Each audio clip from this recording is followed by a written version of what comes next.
After pacifying the southern regions, Zhuge Liang prepared to return to Shu.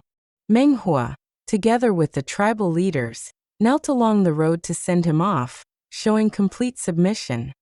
When the army reached the Lu River in the 9th month of autumn, dark clouds suddenly gathered. Violent winds howled, and the river surged wildly, making it impossible to cross. The soldiers reported this to Zhuge Liang. Zhuge Liang asked Meng Huo about the cause.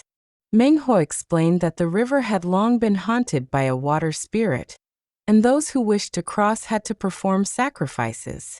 The old custom required 49 human heads, along with black cattle and white sheep, to calm the waters. Zhuge Liang replied, "Now that the war is over, how can we slaughter innocent lives again?" He personally went to inspect the river and saw the raging waves for himself, with both men and horses in fear. He then asked the local people, who said that ever since the Shu army passed through, ghostly cries could be heard by the river every night, from dusk until dawn.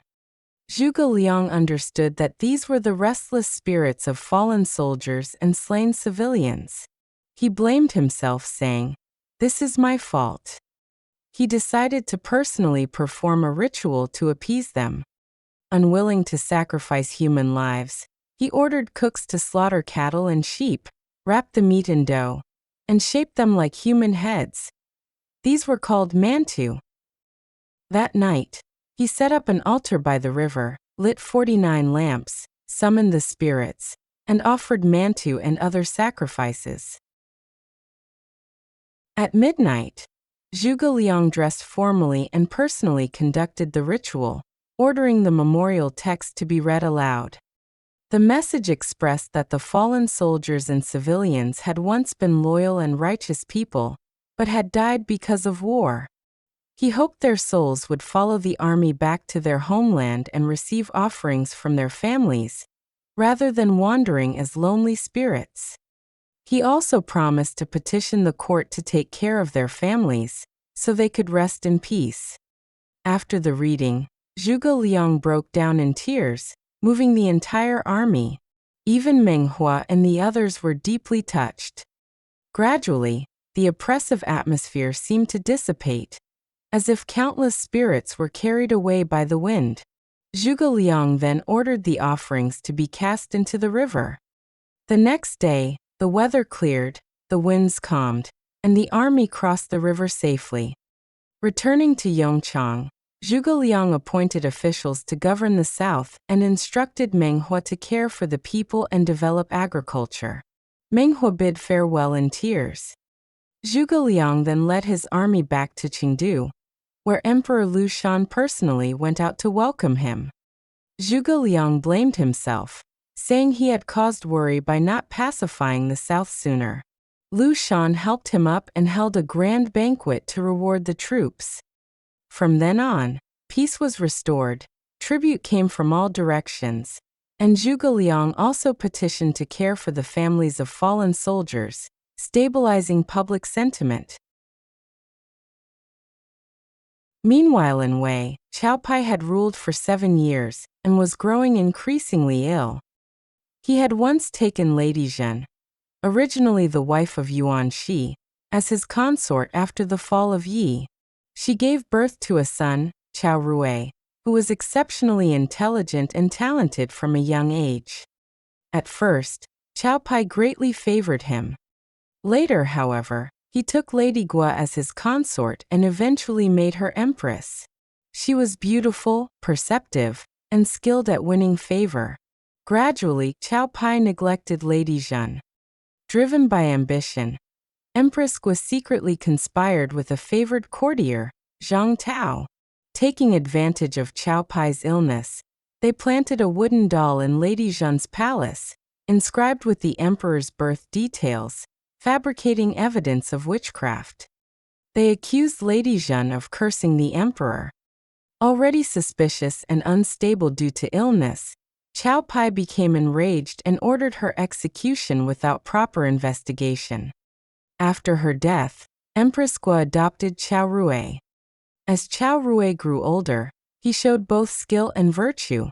During a hunting trip, Qiao Pai shot a doe, and the fawn ran to Qiao Rui.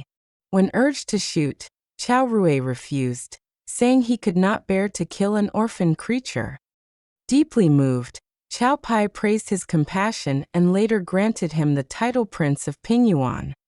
However, Qiao Pai's condition soon worsened. Realizing death was near, he summoned Qiao Zhen, Chen Kun, and Sima Yi, entrusting them with the future of the state and his young son. Shortly after, Qiao Pai passed away at the age of 40. Qiao Rui ascended the throne, posthumously honoring his father as Emperor Wen and restoring Lady Zhen's title.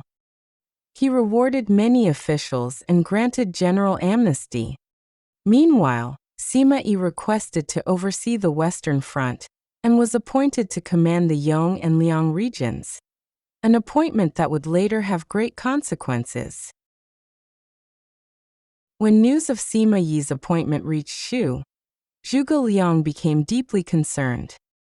He warned that while the Wei court posed little immediate threat, Sima Yi was a man of great intelligence and ambition who could become a serious danger. Ma Su then proposed a strategy. Since direct war was unwise, they should eliminate Sima Yi through a scheme. He suggested spreading rumors in Wei territory that Sima Yi intended rebellion and forging proclamations in his name calling for uprising. Zhuge Liang approved the plan. Soon, rumors spread throughout Wei, and forged notices reached the court. Qiao Rui, already suspicious by nature, was alarmed. Officials like Hua Xian and Wang Lang urged immediate action, claiming Sima Yi's rebellion was evident. However, Qiao Zhen opposed them, arguing this could be an enemy plot to sow discord. To test Sima Yi, Qiao Rui pretended to Torani, expecting Sima Yi to greet him. Sima Yi, unaware of the suspicion, came out with troops to welcome the emperor, which only deepened suspicion. When confronted, Sima Yi realized the scheme and immediately withdrew his forces, personally pleading his loyalty before Qiao Rui. In the end, Qiao Rui chose a compromise. He did not execute Sima Yi, but stripped him of his command and sent him home. Qiao Xiu was reassigned to command the Western armies. Upon hearing that Sima Yi had been dismissed, Zhuge Liang was overjoyed and believed the time was right to launch a northern campaign. He submitted the famous memorial on the expedition, expressing his loyalty to Liu Bei and his determination to restore the Han dynasty. Despite Liu Shan's concerns, Zhuge Liang insisted on marching north. He arranged internal affairs, left trusted officials in charge, and led the army himself. Zhao Yun, though old, insisted on fighting and was sent forward with Deng Zhi.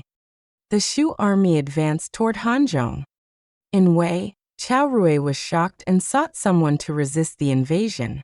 Xiahou Mao volunteered and was appointed commander despite doubts about his ability. With over 200,000 troops, Xiahou Mao marched to meet Zhuge Liang. The two sides prepared to clash, and the outcome remained uncertain.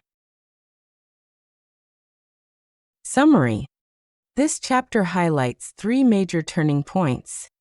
First, Zhuge Liang pacifies the spirits at the Lu River through compassion rather than blood sacrifice.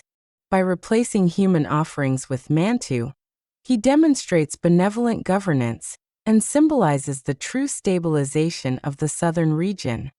Second, internal shifts within Wei create instability.